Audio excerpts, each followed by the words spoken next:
We are a family. We are Liverpool. This means more.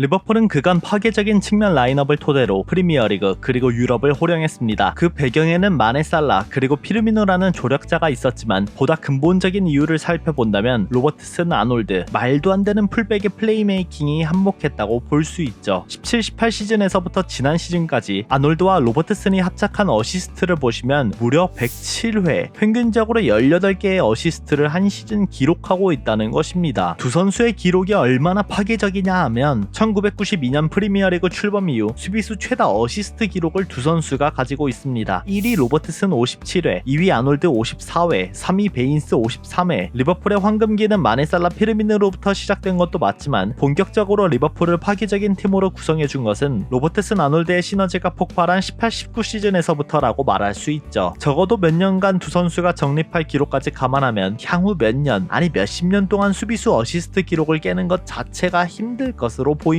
하지만 지난 두 시즌을 지나 다가올 23-24 시즌은 로버트슨 아놀드에게 큰 변곡점이 될 확률이 높습니다. 즉 그동안의 패턴과는 다른 방식으로 움직여야 한다는 것이죠. 아놀드는 6번화, 로버트슨은 앞선 윙포워드와의 호흡. 그동안 아놀드의 미드 전환 관련해서는 많이들 들으셨을 테니까 오늘은 로버트슨의 기록을 살펴보며 어떠한 변화 과정을 겪고 있는지, 실제로 로버트슨의 하향세가 맞는 것인지 대략적으로 살펴보는 시간을 가져보겠습니다. 첫 번째로 포지셔닝 변화. 꽤나 많은 팬분들이 느끼고 있었을 겁니다. 경기장 내에서 로버트슨의 영향력이 떨어지고 있는데, 이는 아놀드의 6번화로 인해 스토퍼 포지션을 주로 소화해야 하는 시즌 후반부만이 아닌 시즌 초반, 중반에도 계속해서 나왔던 부분이죠. 그럼 대체 왜 영향력이 떨어진다고 느껴질까? 몇 가지 부분을 살펴보면, 첫 번째로 리버풀의 경기 지배력 감소, 두 번째로 왼쪽 윙포워드의 부재, 세 번째로 안정적이지 않은 왼쪽 미드필더 선발, 네 번째로 전술적 변화, 다섯 번째로 로버트슨의 스타일 변화. 넓은 범위에서 본다면 1번의 영향력이 가장 크긴 합니다. 하지만 그 안에 2, 3, 4번이 모조리 포함되다 보니 로버트슨의 영향력이 변화된 원인은 로버트슨 본인에게 있다기보다 외부적인 요인이 너무 큽니다. 가장 먼저 시즌 히트맵을 살펴보시죠. 경기를 보는 데 있어 로버트슨의 영향력 얘기가 나오지 않을 수가 없습니다. 실제로 17-18 시즌에서부터 21-22 시즌까지의 히트맵을 보시면 로버트슨의 포지셔닝은 디펜스 서드에서부터 어택 서드, 심지어 페널티 박스로의 침투까지 활발하게 이루어졌습니다. 지난 시즌 히트맵을 보면 조금 의아할 수밖에 없습니다. 공을 잡는 포지셔닝 자체에도 변화가 생겼고 횟수조차 변화가 생겼습니다. 생각보다 큰 차이점을 보이고 있죠. 이를 수치로 확인해 보겠습니다. 전체적인 볼터치의 감소는 큰 문제가 되지 않지만 미드 서드 기준으로 디펜스 서드, 그리고 페널티 박스, 어택 서드, 상대 페널티 박스의 터치 수를 비교해 보면 처음으로 공격 쪽에서의 터치와 수비 라인에서의 터치가 동률을 이뤘습니다. 특히 디펜스 서드에서 공을 잡는 횟수는 지난 시즌 대비 5회가량 증가, 어택 서드에서 공을 잡는 횟수는 6회가량 감소, 심지어 페널티 박스에서의 터치도 1회가량 감소. 전반적인 경기를 보는 입장에서 로버트슨의 영향력이 떨어졌다 느끼는 1차 요인은 공격적인 터치 자체가 줄어들었기 때문입니다. 높은 포지셔닝에서의 패스를 토대로 영향력을 보이던 로버트슨이 내려와서 1차 빌드업에 신경을 쓰니까 당연히 공격 작업에 힘쓰는 시간이 줄어들 수밖에 없죠. 이는 단순한 문제라 볼 수 없습니다. 애초에 팀 전반적인 플레이메이킹을 주도하던 아놀드마저 중앙 6번 포지셔닝을 가져가고 있고, 이러한 포지셔닝의 변화로 로버트슨까지 내려와서 볼을 받는 상황이 늘어남에 따라 그간 양 측면에서 올려주던 크로스의 감소, 페널티 박스로 향하는 패스의 감소, 직접적인 왼쪽 측면에서의 플레이메이킹 빈도가 줄어들 기미가 보이기 때문이죠. 만일 로버트슨의 전진 빈도를 낮추며 공격 효율을 올릴 수 있는 방안이 있다면 지금과 같은 운영을 가져가도 무리가 없겠지만, 왼쪽 윙포워드나 미드필더 포지션에서의 공격 작업이 원활하게 돌아가지 않는다면 로버트슨의 공격적인 포지셔닝도 포기한 채 디아스의 수비수 1대1 아이솔레이션 상황만 늘어날 수밖에 없습니다. 보다 세분화된 기록을 보시면 볼음반 감소, 전진 패스도 감소, 높은 곳에서 전진 패스를 받는 횟수도 감소되었습니다. 지난 시즌 페널티 박스 침투까지 가져갔을 정도로 전진 빈도가 높았던 것을 감안하면 생각보다 큰 폭으로 하락하고 있다는 것을 알 수 있습니다. 공격적인 움직임이 줄어드니 당연히 페널티 박스로 넣어주는 패스 또한 감소했죠. 이번 시즌은 역대 최소인 90분당 1.15회, 생각보다 하락폭이 크지 않다 느낄 수도 있겠습니다만 로버트슨의 공격력이 감소하면 그만큼 윙포워드가 받는 압박이 거세지는 만큼 이는 단순히 바라볼 수치가 아닙니다. 하지만 몇몇 분들은 이런 생각을 가질 수도 있습니다. 에이, 그래도 로버트슨 올 시즌 8어시스트, 기대 어시스트 값 6.1, 평상시랑 다를 바 없이 잘했는데? 로버트슨이 아닌 일반 풀백이라면 리그 베스트급이라 칭찬하겠지만 로버트슨이라서 생각보다 아쉬운 기록에 속합니다.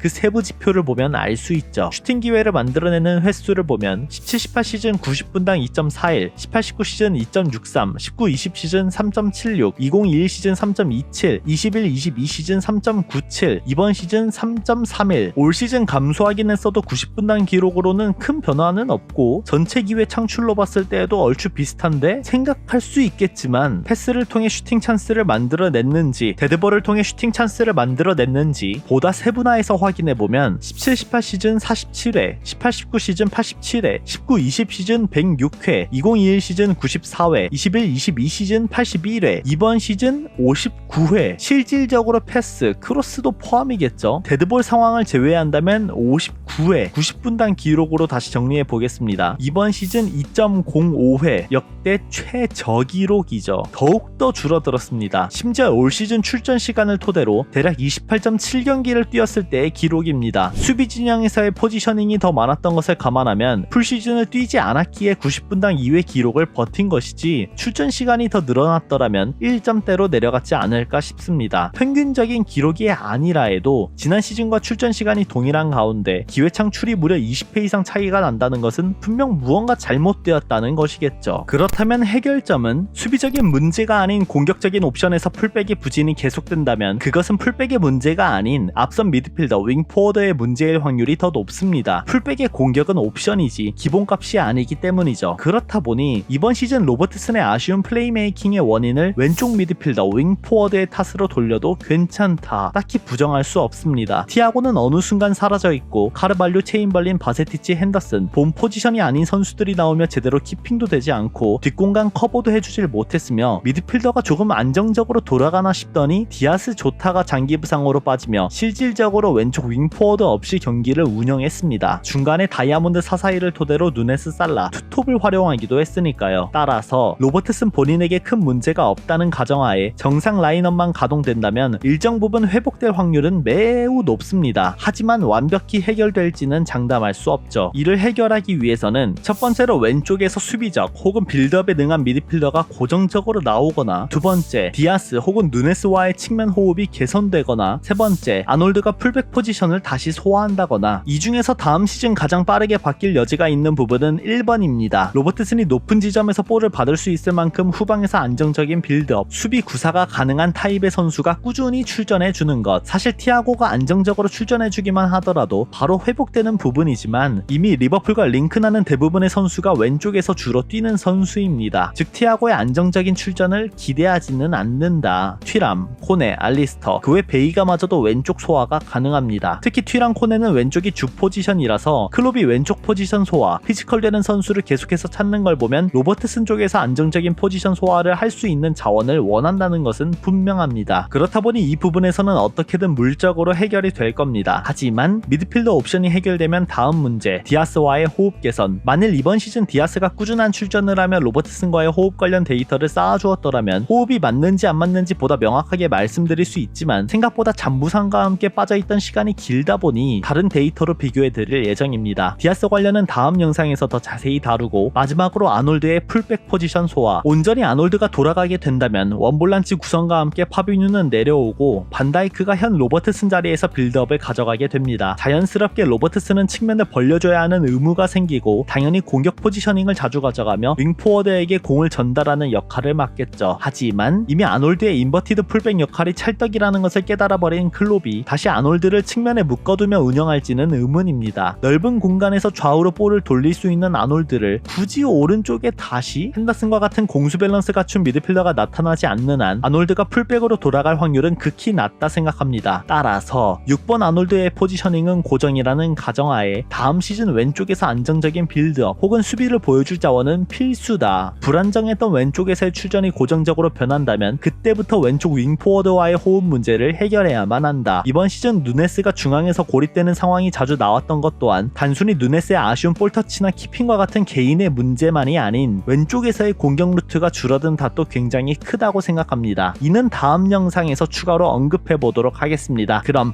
안녕!